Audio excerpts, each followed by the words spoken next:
भारतामध्ये ट्रेन सुरुवात झाली त्या टायमाला भारतातली लोक ट्रेनमध्ये बसायला तयार नव्हती, कारण त्यांच्या डोक्यात एकच विचार होता, ट्रेन थांबेल की नाही. आपल्या अगोदर 50 वर्ष अगोदर इंग्रजांकडे ट्रेन होती, इतर देशांमध्ये ट्रेन धावली, पण त्याच्यानंतर आपल्यात धावली, पण लोक त्याच्यामध्ये बसायला तयार नव्हती. त्याला एकच कारण होतं, ते म्हणजे काय, भीती होती की ट्रेन थांबेल की नाही. मग भारतीयांनी डोकं लावलं, शासनानं डोकं लावलं की याच्यामध्ये कुणाला बसवायचं, पहिल्यांदा कैदी लोकांना बसवा, गेली तरी जाऊ दे. आणि साहेब कैदी लोकांना त्याच्यामध्ये बसवलं आणि त्याचा परिणाम असा झाला, ट्रेन थांबली, बाकीची पण बसायला लागली. आज मुंबईत कुणाला कुणीच बसत नाही ट्रेनमध्ये. बसतात का कोणी? उभं राहतात, म्हणजे सीट नसल्यामुळे उभं राहतात. म्हणजे त्या ठिकाणी चेकिंग केलं गेलं, बरोबर. चेक झाल्यानंतर कळलं की अरे ट्रेन चालणार. लाईक दॅट लक्षात ठेवा, या ठिकाणी सुद्धा तुम्ही सिस्टम मध्ये चेक केल्याशिवाय पुढे जाणार नाहीये. मग या सिस्टम मध्ये मी काय चेक केलं की पहिल्यांदा तुळशीचा डेमो बघितला, अलोवेराचा डेमो बघितला, बाकीच्या प्रॉडक्टचे डेमो बघितले. डेमो हे ठीक आहे, एक साधन आहे माइंडला ओपन करण्याचं. डेमो हे एक साधन आहे माइंडला ओपन करण्याचं. पण सिस्टम मधला सगळ्यात जास्त मायना ठेवतो तो म्हणजे रिझल्ट. आणि मग मला सांगा रिझल्ट आहे की नाही.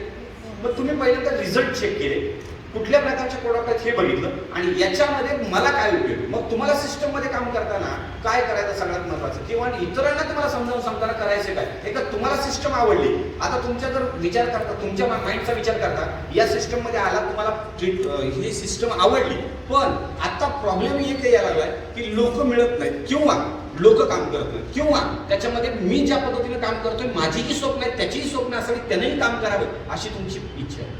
पण ही इच्छा पूर्ण कधी होईल, जेव्हा तुम्ही स्टार्टअप करता. लोकांना पाहिजे हेल्थ, मग तुम्ही हेल्थ पासून सुरुवात करा.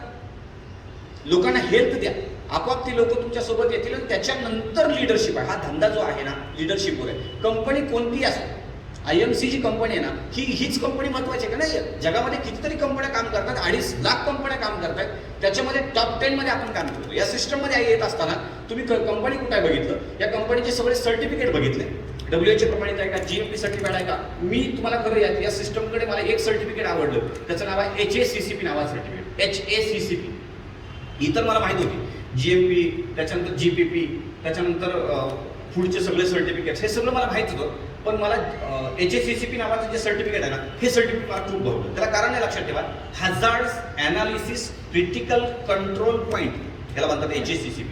Hazards analysis critical control point, याच्या अंडर भारत सरकारच्या 57 टेस्ट कराव्या लागतात, आणि भारत सरकारच्या 13 सर्टिफिकेशन मधून जावं लागतं, आणि त्याच्यानंतर हे प्रोडक्ट बाहेर पडतात. मग सगळ्यात महत्वाचा विषय येतो असा की जेव्हा मला हेल्थ प्राप्त होईल, ठीक आहे, एक कंपनी आहे, एक असोसिएशन आहे, एक ऑर्गनायझेशन आहे, त्याच्यातून आपण प्रॉडक्ट घेतोय, त्याचे मला रिझल्ट आहे. मग या रिझल्टचा फायदा इतरांना आपण देऊन काही पैसे कमवू शकतो का. पण त्याच्या पलीकडे अजून एक शब्द येतो की मी हेल्थवर काम करावं का. डॉक्टर लोकांनी हेल्थवर काम करावं, डॉक्टर लोकांनी आजार नीट करावे, ती ठीक आहे, तिथवर मात्र ठीक आहे. पण त्याच्यानंतर तुम्हाला कोणत्याही प्रकारची डिग्री नसताना सुद्धा या सिस्टममध्ये तुम्ही काम करावं का, हा मोठा प्रश्न येतो. तुम्ही काम करावं का, तर मी याच्यावर उत्तर देईन हा. मग ते काम कशा प्रकारचं थोडक्यात समजून घ्या. हे जे प्रोडक्ट आहेत, हे प्रोडक्ट सगळेचे सगळे प्रोडक्ट, हेल्थचे प्रोडक्ट आहेत IMCच्या, हे IMCच्या हेल्थमधले प्रोडक्ट काय काम करतात, तर ते शरीरातून घाण बाहेर काढून टाकतात. ते शरीरातून डिटॉक्सिफिकेशनचं काम करतात. डिटॉक्सिफिकेशन म्हणजे काय, डिटॉक्स, डी म्हणजे काढून टाकणं, डी म्हणजे काढून टाकणं, टॉक्सिन, डिटॉक्स, बॉडीला पूर्णतः टॉक्सिन मुक्त करायचं काम कोण करते, IMC करते. मग आज आपण जर विचार करता, जेव्हा तुम्ही होम मीटिंग चालू करता, लोकांना माहिती देता, त्या टायमाला तुम्हाला माहिती द्यायची आहे काय, हेल्थवर बोलत असताना लक्षात ठेवा की शरीरामध्ये आपल्या घाण किती साठलेली आहे, हा महत्वाचा मुद्दा माहिती ठेवतो. त्याच्यानंतर दुसरी गोष्ट येते लक्षात ठेवा की आपलं वय किती होतं, आता वय किती राहिलं. ही ज्या गोष्टी लोक मान्य करायला तयार होते, त्याच्या समोर तुम्हाला बोलायचं. काय बोलायचं की तुमचं वय 100-125 वर्ष होतं, त्याच्याकडून काही यस का नो, येस येईल. याचा अर्थ 100-125 वर्ष वय होतं. आताच वय किती राहिलेलं आहे, तो किती बोलेल, किती 50 बोलेल, 60 बोलेल, कोणी 70 बोलेल, कोणी 80 बोलेल, पण वयोमान कमी झालं. त्याला कारण काय, त्याला कारण एकच आहे, लक्षात ठेवा की आजकाल जे पिकांवर फवारलं जातं केमिकल, हे कारण आहे.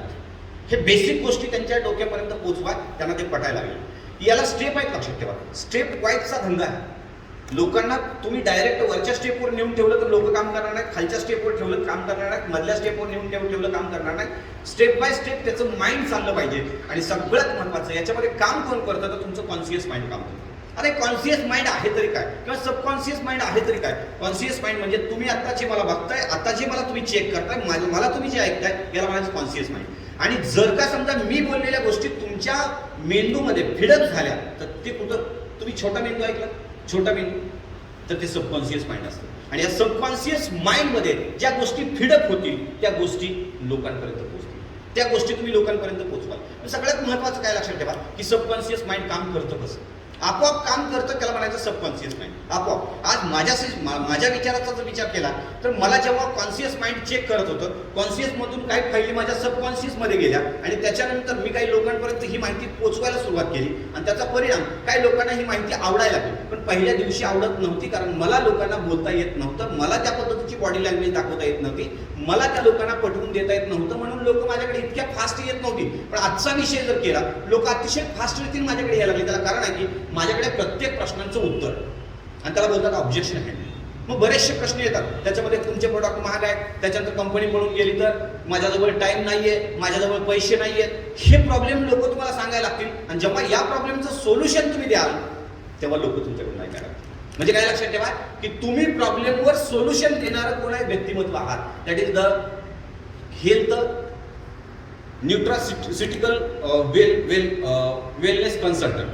न्यूट्रासिटिकल वेलनेस कन्सल्टंट हा तुम्हाला शब्द येतो. तुम्ही कोण आहात? डॉक्टर नाहीये, तुम्ही IMC चे असोसिएट आहात, पण त्याला दुसरं नाव काय असाल? तुम्हाला जर तुम्ही विचारलं तुम्ही काय काम करता, जर तुमच्या खिशाला श्री तुळशीचं बटन असेल आणि कुणीतरी विचारलं तुम्ही काय काम करता, तर तुम्ही एवढंच काम सांगायचंय की मी न्यूट्रासिटिकल हेल्थ वेलनेस कन्सल्टंट आहे, किंवा एवढं सांगा मी वेलनेस कन्सल्टंट आहे, एवढं सांगा मी न्यूट्रासिटिकल कन्सल्टंट आहे. लोक ऐकायला तयार होतील. ऍक्च्युअली न्यूट्रासिटिकल कन्सल्टंट त्याला पण माहित नाही, तुम्हाला पण माहित आहे. तो थोडासा विचार करायला लागेल याच्यावर. मी न्यूट्रासिटिकल कन्सल्टंट आहे, मी हेल्थवर बोलू शकतो, ते नंतरचा भाग झाला, तुम्हाला त्याचा अर्थ कळल्यानंतर.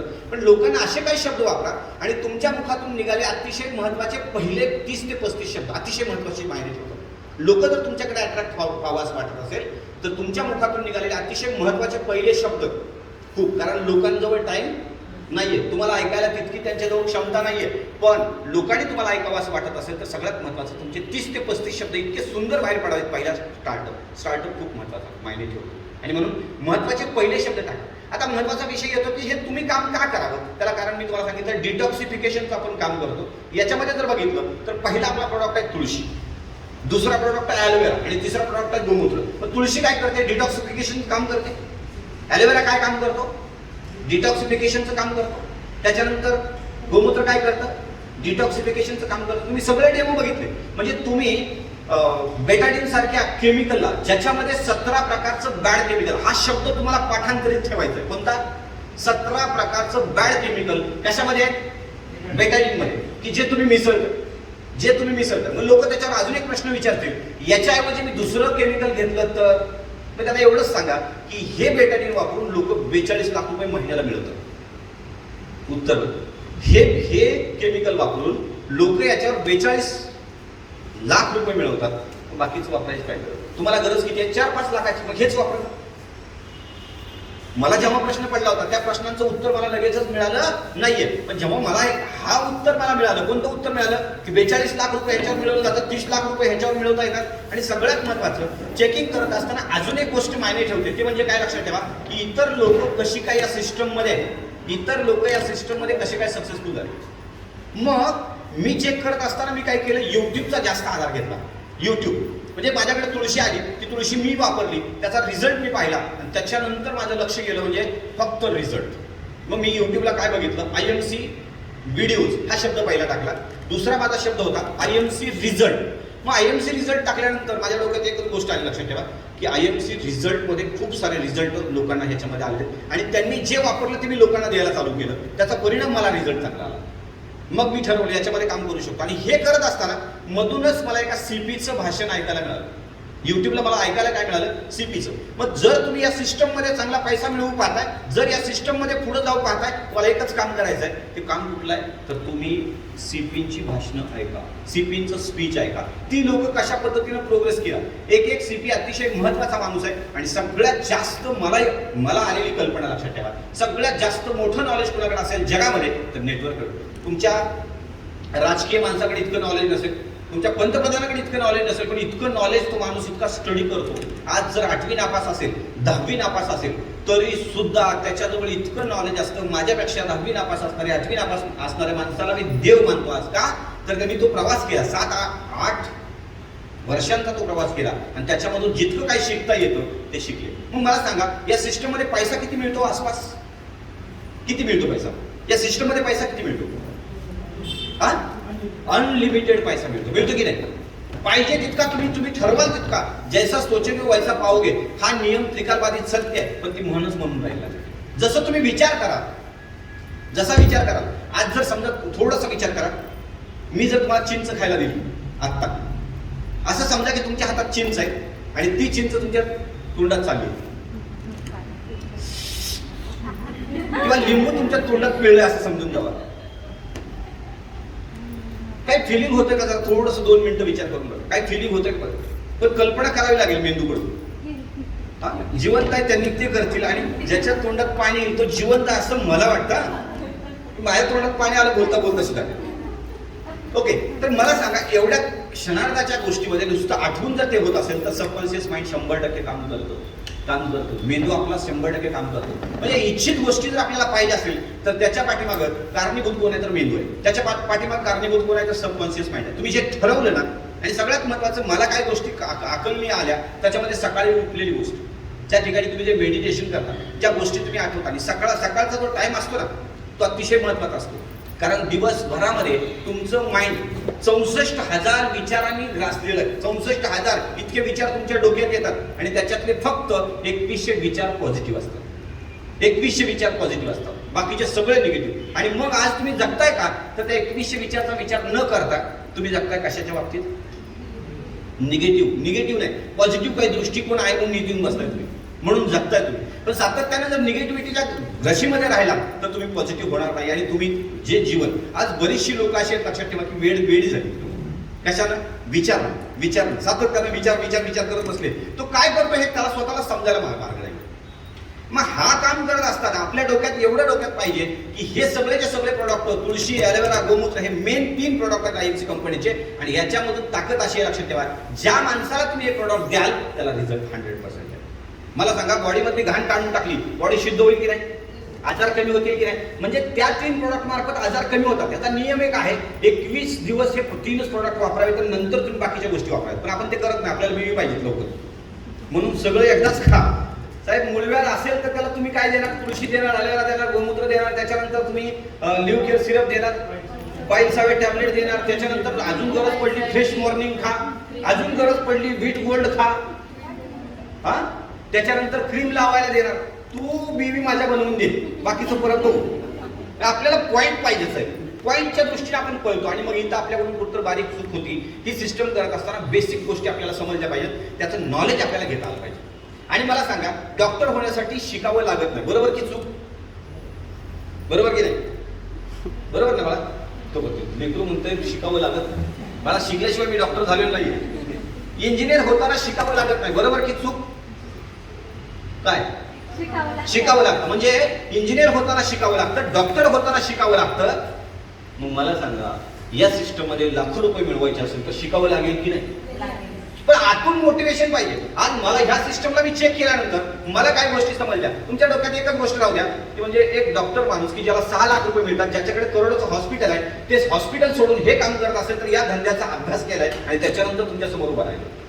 या धंद्याचा मी अभ्यास केला, मला जाणवलं की या धंद्यामध्ये मी मोठं होऊ शकतो, या धंद्यामध्ये माझी स्वप्न पूर्ण करू शकतो, या धंद्यामध्ये मला जे काय पाहिजे ते मिळवू शकतो. आज जर बघितलं तर माझा करोडोचं हॉस्पिटल आहे, माझ्याकडे गाडी आहे, त्याच्यानंतर सर्वात महत्वाचं की माझ्याकडे करोडची जमीन आहे.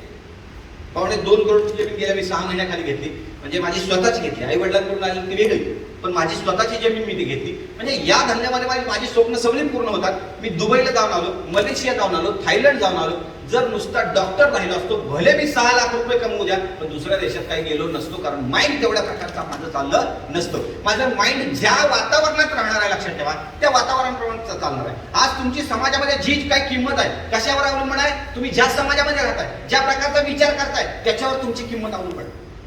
त्याच्यासारखे तुम्ही आहात. जर तुम्ही हुशार मुलाच्या सानिध्यात राहिला असता तर तुम्ही पण हुशार झाला असता, पण तुम्हाला बसायची सवय कुठं? हा, आणि त्याच्यामुळे त्याच्यासारखे विचार तुमचे झाले. मला सांगा, तुम्हाला जमिनीमधून काहीतरी पाहिजे, जमिनीमधून काहीतरी पाहिजे, तर तिथं माती पाहिजे की दगड पाहिजे? पण कशा प्रकारची माती आहे त्या प्रकारचं पीक येईल का कसं येईल? जशा प्रकारची माती, त्याचा पीएच जो आहे तो पीएच जर मेंटेन असेल तर त्या प्रकारचं पीक येईल. आणि मग माझा पीएच हा त्या युट्यूबच्या माणसांच्या सानिध्यात जायला लागला, त्यांचे विचार मी ऐकून घ्यायला लागलो, कशा प्रकारचा त्यांचा प्रवास चालू केला. आणि सर्वात महत्वाचं की माझं माइंड मी त्याच्यात घातलं नाही. पहिल्यांदा घातलं, माझ्या डोक्यात एकच होतं की मी डॉक्टर आहे, मग मला सगळं येतं. मी डॉक्टर आहे आणि मला सगळं येतंय, मग मी करायची काय गरज, मी काम का करू, मला सगळं माहिती. पण मग मला असं समजलं नेटवर्क मार्केटिंगच्या दृष्टीने याला शिकावं लागतं. मी शिकत गेलो. मला हैदराबादला एक शब्द मिळाला, एकच. पूर्ण लेक्चरमध्ये मी काय शिकलो हे महत्वाचं नाही, पण तिथे गेल्यानंतर मला एक शब्द मिळाला, तो म्हणजे काय की या सिस्टमला शिकावं लागतं. आणि मग त्या दिवसापासून मी स्टडी चालू केली. सर्वात महत्वाचं की मला होम मीटिंग कशा प्रकारची असते हे देता येत नव्हती. मग मी डॉक्टर अख्तर खानवाला यांची एक मीटिंग होती, एक सेमिनार होता, आणि त्या सेमिनारमध्ये एक 100 पानी वही घेऊन गेलो. ते जे बोलतात तिथं त्यांचं प्रोडक्ट नॉलेज होतं, ते जे बोलतात मुखातून तो प्रत्येक शब्द लिहित गेलो. आणि घरी आल्यानंतर माझंच अक्षर मला कळत नव्हतं, इतकं फास्ट मी घेतो. म्हणजे मुखातून शब्द पडला की मी इकडे लिहायचो, कारण मला काय पाहिजे होतं, बेस पाहिजे होता की या सिस्टममध्ये काम कसं करतात. मग मी सगळं लिहून आणलं आणि मग माझ्या होम मीटिंग चालू झाल्या. त्या होम मीटिंगमध्ये एकच प्रोडक्ट, तो म्हणजे तुळशी. 2 तास तुळशीवर मी 2 तास बोलू शकतो, इतक्या एवढ्या तुळशीवर. आणि मग तो एकच प्रोडक्ट बोलायला लोकांचा पुढे चालू केलं. त्याच्यातून माझी काही टीम घडली. पण परत मला कळलं की नुसत्या तुळशीला बघून लोक येणार नाही, तर याला सगळं नॉलेज द्यावं लागेल. आणि त्याच्यानंतर मी काही प्रोडक्टचं नॉलेज घेतलं, त्याच्यानंतर मी कोणते प्रोडक्ट कसे चालतात याचं नॉलेज घेतलं, त्याच्यानंतर मी लिडरशिप काय असते याचं नॉलेज घेतलं. बऱ्याचशा गोष्टी याच्यामधून शिकत गेलो आणि त्याचा परिणाम असा झाला की माझी उंची वाढली. मला लोक याच्यामध्ये असेप्ट करायला लागले. तर सगळ्यात महत्वाचं की तुमच्या डोक्यामध्ये असं येत असेल की डॉक्टर पवार